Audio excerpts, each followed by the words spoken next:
विजयादशमी है आज, तो एक रामायण का किस्सा याद आ रहा है। राम का होना और रावण का होना क्या होता है, राम और रावण में फर्क क्या है, इसके लिए एक किस्सा याद आता है। बात तब की है जब युद्ध समाप्त हो चुका है। आदरणीय आपके और मेरे प्रभु प्रातः स्मरणीय मर्यादा पुरुषोत्तम भगवान श्री राम रावण का वध कर चुके हैं।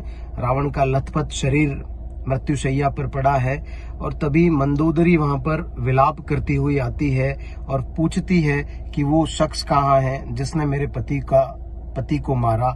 तो जब राम को ढूंढते हुए वो जाती है तो राम वहां पर एक ऊंची चट्टान पर बैठे हुए हैं, किंचित चिंतित भाव स्वर में बैठे हुए हैं, सोच रहे हैं कि आखिर इतना खून खराबा क्यों हुआ, किस लिए हुआ। इन्हीं भावों में भाव विभोर होकर के राम उस चट्टान पर बैठे हैं और तभी पीछे से मंदोदरी वहां पर आती है और जैसे ही किसी महिला की परछाई राम को दिखती है, राम एकदम से सकुचाते हुए उठते हैं, खड़े हो जाते हैं और खड़े होकर के मंदोदरी की तरफ मुड़ करके उसे प्रणाम करते हैं। हे देवी, मैं आपको प्रणाम करता हूँ, आप इस निर्जन वीरान जगह पर इस युद्ध क्षेत्र में क्या कर रही हैं। तो मंदोदरी अपना परिचय बताते हुए कहती है कि मैं उनकी भार्या हूँ, मैं उनकी पत्नी हूँ। राम उनसे माफी मांगते हैं कि मैं क्षमा चाहता हूँ देवी माँ, आपसे मैं क्षमा मांगता हूँ कि मुझे आपके पति की हत्या करनी पड़ी, किंतु आपके पति जो है वो नीति के विपरीत आचरण कर रहे थे, इसलिए मुझे उनके लिए हथियार उठाना पड़ा।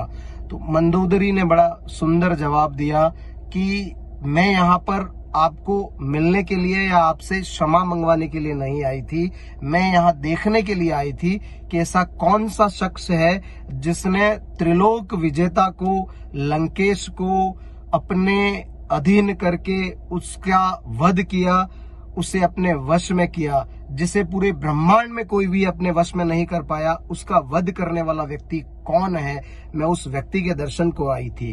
तब राम ने उससे पूछा कि हे माँ, आपको अपना जवाब मिला क्या, आपने क्या पाया मुझे देखकर। तो उनका केवल मंदोदरी ने फिर जवाब में ये कहा कि मुझे बरबस तुम्हें देख करके और तुम्हारा दर्शन मात्र से मुझे पता चल गया कि आखिर में मेरे पति की हत्या तुम्हारे द्वारा क्यों हुई, क्योंकि मेरा पति अजेय था, लेकिन फिर भी उसकी तुम हत्या करने में या उसे तुम मारने में सक्षम हो पाए, तुम उसके ऊपर विजयी हो पाए, उसके पीछे का कारण मैंने जान लिया। जब राम ने पूछा क्या कारण जाना आपने माँ, तो उसने ये कहा कि मेरा पति मुझ जैसी सुंदर सुशील कन्या उसकी पत्नी थी, बावजूद इसके तुम जो वन में घूम रहे थे, वन में घूमने वाली एक साधारण सी नारी के पीछे पड़ा और उसे वो अपनी पत्नी बनाना चाहता था। और उसके विपरीत आप थे जो एक औरत की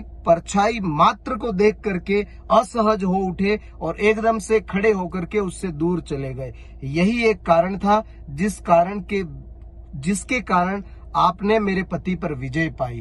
तो आप सबके लिए एक सुंदर सा संदेश है कि राम का होना क्यों, राम मर्यादा पुरुषोत्तम है, इसीलिए मर्यादा पुरुषोत्तम है कि उनके जो भाव है वो भाव एक नारी और स्त्री के सम्मान में किस तरीके से हैं, कितना मन से किसी स्त्री को वो सम्मान देते हैं। शायद इसी कारण वो मर्यादा पुरुषोत्तम राम हुए, आपके और हमारे आदरणीय और पूजनीय हुए।